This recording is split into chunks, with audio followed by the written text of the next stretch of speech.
Shalom. On behalf of the Solomon Schechter Day School of Bergen County, thank you to the Mayberg Foundation, Rabbi Feld, and the organizers of this inspiring conference. We're privileged to speak with you today about a revolutionary initiative in our middle school entitled Raising Global Citizens in a Jewish Day School Framework. Before we begin, I would like to give you a sense of our school mission with this short video.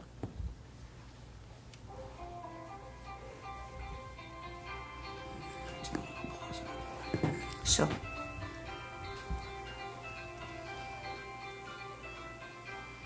Every day, within these walls, we teach our students to be principled, inquirers, and thinkers. We teach them to think about the world and ask themselves, how can I make a difference? How can I make the world a better place? Because they were born to change the world for the better. We're challenging our students every day to make the world a better place. With that in mind, we want to demonstrate how we are motivating our students to become Or LaGoyim, a light among nations, and transforming them into the next generation of globally minded Jewish leaders who are Rodfei Shalom, pursuers of peace. We believe Judaism compels us to care about Am Yisrael and also to care about the other, Ve'ahavta l'reacha kamocha. Inspired by the gold standard International Baccalaureate program, better known as IB, we are creating a uniquely Jewish experience for our students to connect their Jewish learning to the world around them and to turn their learning into action. Why are we doing this? Because we needed a new model for students to internalize their Jewish values and practice, for teachers to create an atmosphere of global learning, and to make the study of our ancient texts more relevant to 21st century students who think that something that happened even 10 years ago is vintage or even irrelevant. Our program is built upon answering three essential questions. First, how do we incorporate our Jewish values to raise 21st century global citizens? Second, how do we leverage our knowledge of Jewish text and tradition, teaching our connections to the State of Israel, Tanakh, Mishnah, and Talmud, with an eye towards interaction, relevance, and applicability, not just digestion and analysis?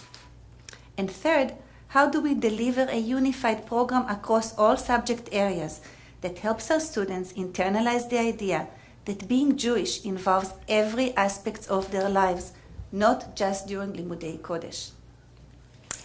Our new model in Judaic Studies is the implementation of an IB-like framework, a true game changer in that it will enable students to experience all of their general and Judaic Studies subjects with a unified, consistent approach. We consider IB to be a synthesis of current best practices, such as understanding by design, the standards and benchmarks approach, and responsive classroom, all rolled into one. IB is not a set curriculum. Schools have the freedom to choose their own content. We don't have to change what we teach, we have to change how we teach.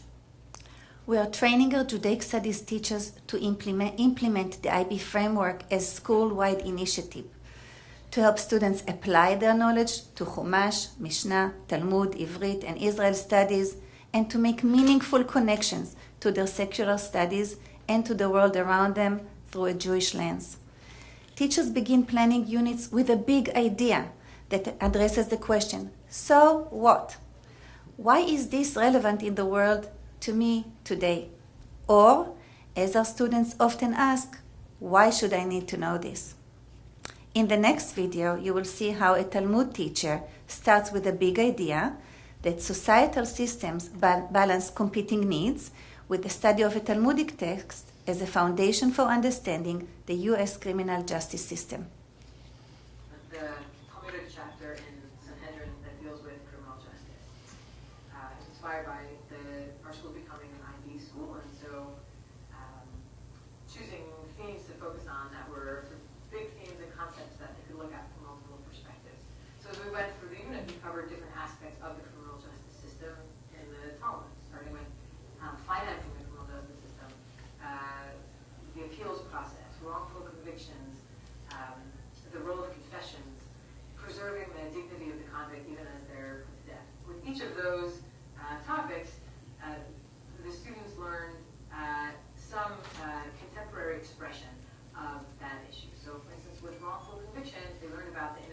Project and the work that they do to exonerate wrongfully convicted, wrongfully imprisoned inmates in the United States.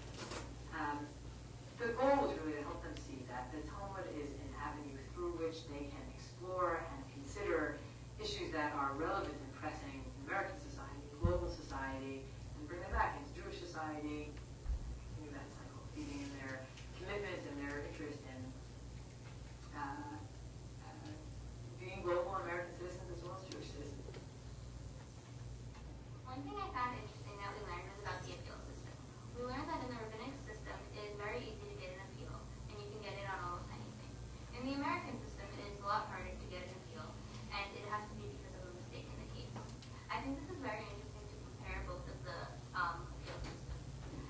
I think the American system should be reformed because it is very hard to get an appeal.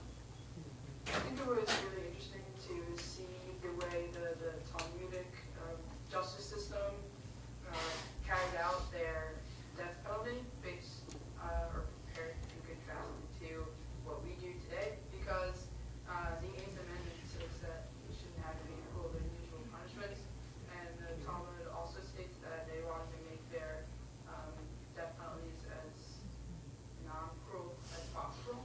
And I think that it was interesting to see the way the Talmud carries that out without the stuff that we have, the technology that we have today, because we have things that can make our deaths a lot less painful, but they didn't really have that back then, but they still tried their best.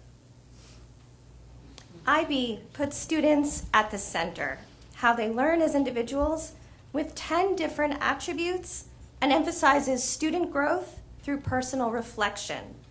We are not only interested in what students learn, but in who they become.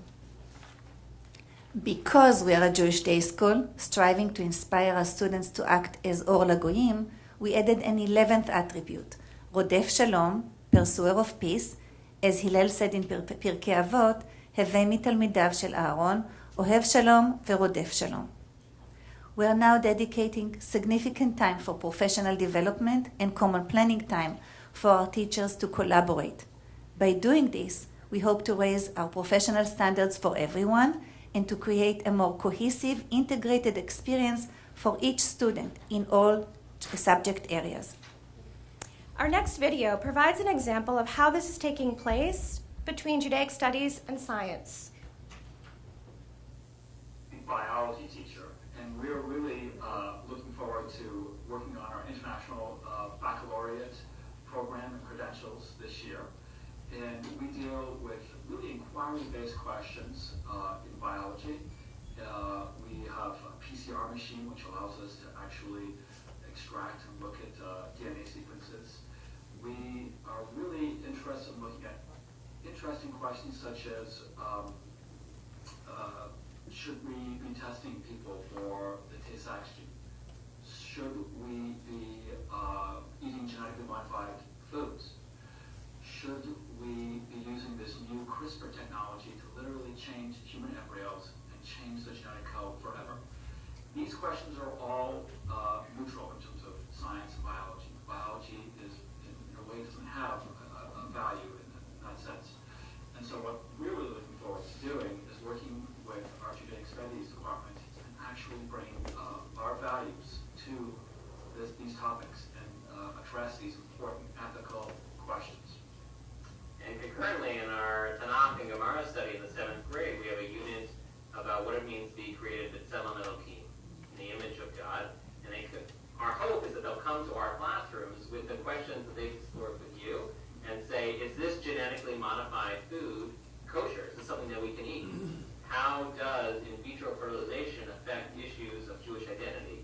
And so learning about these ideas in a 21st century inquiry-based environment will allow our students both to experience the scientific exploration and investigation and the Jewish value of looking at the meaning and relevance of studying these texts and having this scientific knowledge in the 21st century. We believe our new approach to teaching Judaic Studies will be a scalable, replicable model for other Jewish day schools as they similarly strive for global relevance and in trying to ensure Jewish continuity. What's revolutionary about our initiative is that we are delivering a meaningful Jewish education that is relevant integrated, and that inspires students to utilize their Jewish education within a larger context. We are breaking new ground in 3 ways. 1, by meaningfully integrating Jewish values across general studies subjects. 2, by training teachers to create concept-driven units that are globally relevant. And 3, by creating a middle school-wide initiative that will enable our students to experience all subject areas through the same approach to teaching and learning, shaping how we see and relate to the rest of the world as Jews. To accomplish this, we need your help. We need the funding for extensive professional development and related costs needed to create and implement this new endeavor in our Judaic Studies curriculum. We believe the power of our program lies in equipping our teachers with the tools to transform our students into Jewish agents of change within a global Jewish context. For example, 2 students inspired by their learning about Pesach and global relevance of slavery have taken an interest in ending child slavery just a few weeks ago. They created and launched a website called Fashion for Freedom, in which they sell gently worn clothing and donate the proceeds to child labor organizations. We are proud to be raising Jewishly committed global citizens who are guided by our Jewish values, takes, and tradition in order to help repair the world, לתקן את העולם. תודה רבה.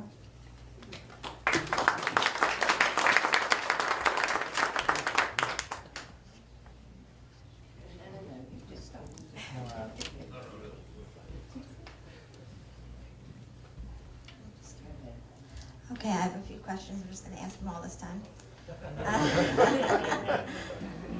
So first of all, you talk about integration, and I'm wondering how you're thinking about integration between general and Judaic versus building bridges, or sort of, it seems like they're co-planning, the Judaic and General Studies teachers are co-planning their separate lessons or something like that. It doesn't seem like, classic integration, so I'm just wondering if you could say a little more about that and why it's important. And secondly, it seems like the second main thing is about the inquiry-based learning. And I'm just wondering, is the IB, is that sort of the framework that will allow you to do what you wanted to do, which was inquiry-based learning, doing more integration, moving the teachers towards a different model? Or were the teachers already there doing this stuff, and now the IB sort of formalizes it or adds or makes it official? So I'm sort of wondering which comes first for you in the school. And the last thing is just sort of connected to this: how prepared are your teachers for this? It seems like at least some of the teachers are quite prepared. Like they already know about understanding by design. They already know about it. So if you could say a little bit about that. So the framework, the IB framework allows people to engage in a conversation together, because the training of the Judaics, the Chidush here is the Judaic Studies teachers who are being trained in the same framework of addressing the students as the General Studies teachers, and that the Judaic Studies inquiry-based drives the boat. Where before we had inquiry-based learning, that the teachers are very, very equipped in doing in both, but it was in isolation. So they inquired and they piped DNA and they asked different questions in science, and they did the same in Judaic Studies, and if they would bring them together, even through the understanding by design, we were not arriving at the same results. Driving the boat, driving the school through a Jewish lens, through an IB framework, will bring us to a more cohesive way to create a world where a child is not learning one thing in isolation here, one thing in isolation there. And the approach for everything is through the same lens. And so just a few weeks ago, our teachers were here in Florida with Ingrid, learning. So it was the first time since I have been in Jewish education where we sent 2 science teachers, 1 social studies teachers, and 1 Judaic studies teachers to the same program to learn it together, and they all came back with an understanding and unified language. And the next wave, one wave went earlier in the year, and the other one would go this summer. But that's the second. I think if I could just add to that, the middle school experience, when you can have 9 different teachers in a day, can be overwhelming, I think, to students. I mean, all the articles that have been written recently about the teachers who've spent the day as a student and kind of what that feels like. And sometimes we assume that the kids are just making these connections. And again, I think with all of the best intentions, with some great inquiry-based learning that was happening over here or over here, this is really giving us the complete framework to give it the structure that we need to really make it happen. And I think it's very important to start also from the beginning, which was to say that, every student always has maybe a subject that they excel in or like more than others. But like many day schools, we really are trying to address this piece that our Judaic studies that's what we're about. That's why we have our schools to begin with. And if you have students who are dissatisfied with those aspects of their learning, it's boring, it's not relevant, again, this opportunity for us, we're seeing it as transformative, being able to make those parts of their day not only relevant, but a driving force. So often, I think, unfortunately, it really can feel like I go to my Judaic studies class and I do my Jewish learning over here. Maybe I'm going to get lucky. I'm going to have a good class. It's going to be interesting today. Maybe it's a little bit boring. I'm not so sure. And then they're like, the fun might happen over here, someplace else. So what's the message I take off at the end of the day? Maybe it's not so much fun to be Jewish. And we want to change that. The idea that we now have our faculty sitting together. I was just saying this to somebody earlier this morning. It's so exciting to me. I'm sitting in a faculty meeting the other day, and I have my phys ed teacher sitting, with a Gemara teacher, sitting with a science teacher, and they're all engaged in the same conversation about how we're going to try to make this a better experience for our students. It's exciting. Actually, Shani asked most of my questions.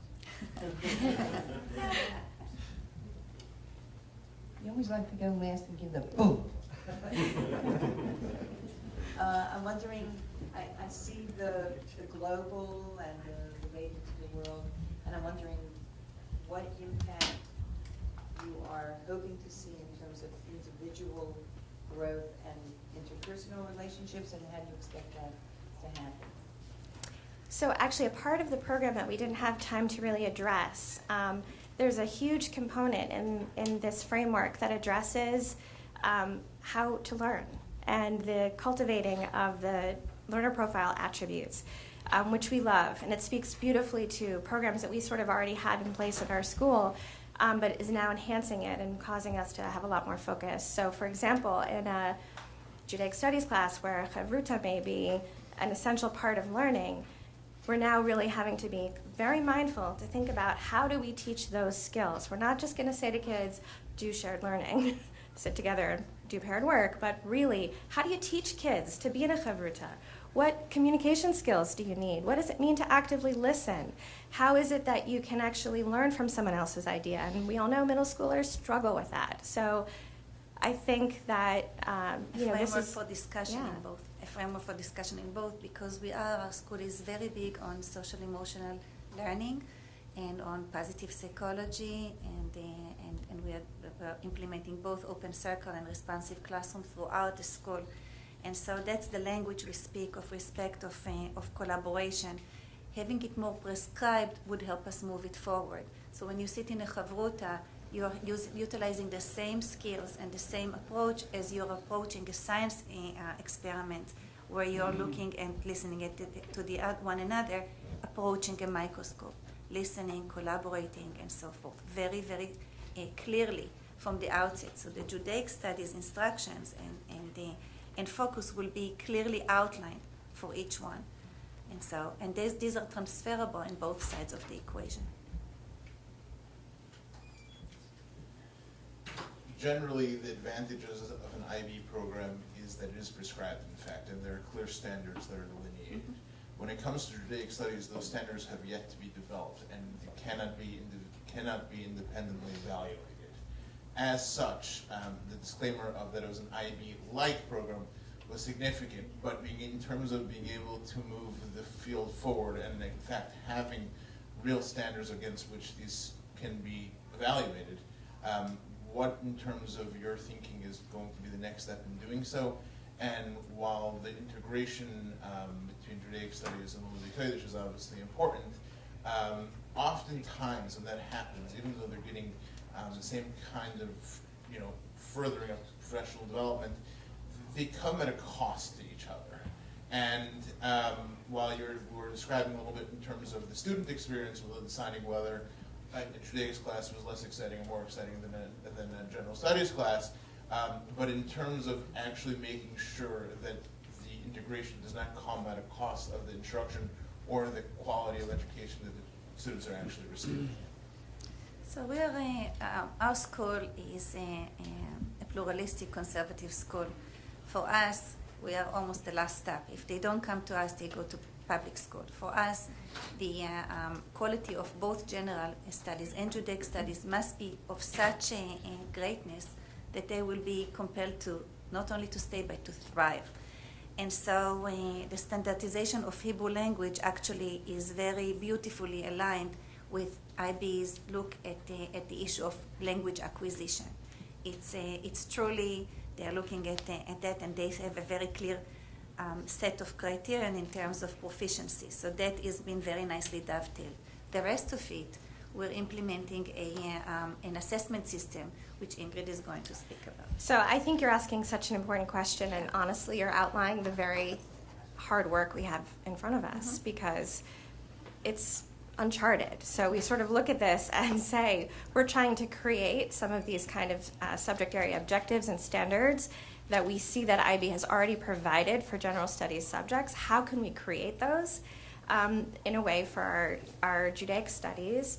And we actually acknowledge that we can't do this alone. We really do believe that we're going to want some of the expertise potentially of some of the people in this room to really be able to help us as we engage on this endeavor. We have a wonderful staff, and we're all of us excited. The Judaic Studies team in particular is very excited about it, but we do know, and we're very fortunate to be in the New York area where we do have some great resources that we hope to call upon and we to have help us. IB requires a very clear set of assessment for every subject area, but it's based on a personal interest and a personal quest. So an outcome for IB has three components. One is a peer-to-peer review, which is going to work beautifully with a teacher to teacher. The second is student a survey, community survey, and reflection. And the third is what Ingrid is referring to, is a panel of outside experts who are going to evaluate the work and give us back feedback. Have we done what we set out to do by setting a student with a particular project? So the IB has the same exact system. We do not have it yet figured out totally, just the first, just the peer-to-peer we're learning about, and we are trying to promote that culture. And the survey is almost the easiest part, but the panel of experts that will be able to really look at Tanakh, Mishnah, Talmud, and give us feedback on the outcome, we are still forming, and happy to take some interest and application from this one. 2 questions. You have time to answer one, I think. Okay. So you can totally choose. My one question is, when you were thinking about trying to solve the problem you're trying to solve, did you have other ideas that you rejected or other curricula that you rejected? Just curious, sort of you chose this. And the second question, which is the one I asked you sort of offline last night, which is, you're trying, this is culture change in your school, right? You're not trying to change one Navi class, you're trying to change the entire school. How, what are the sort of hurdles that you've encountered, and how are you jumping over them? So both questions are kind of intertwined. We have done over a year long of study before we entered this model, engaging our board, engaging our faculty, engaging our parents, and engaging our students in discussions, and looking at what are the other options that we could find. We like the framework of the IB because it has the flexibility of the content, and so we kind of leaned towards that with the ability to tailor it. Every program that you bring has to fit in a school and has to have a very fertile ground in order for it to take off. So while I'm very quick and wanted it yesterday, it really took, this is our second year of doing it. So by now, we're not finishing the second year. So by now, the program has been selected, Teachers have been excited about it, students have been excited about it, learning about their own learning profile, what am I best at? And not naming it by a subject area, but really by an inner skill, an inner affinity. Am I an inquirer? Am I an observer? Am I a thinker? And based upon that, it allows for more individualization and a greater buy-in for all, both for us as teachers and for our children as learners. Thank you, Ruth. Thank you so much.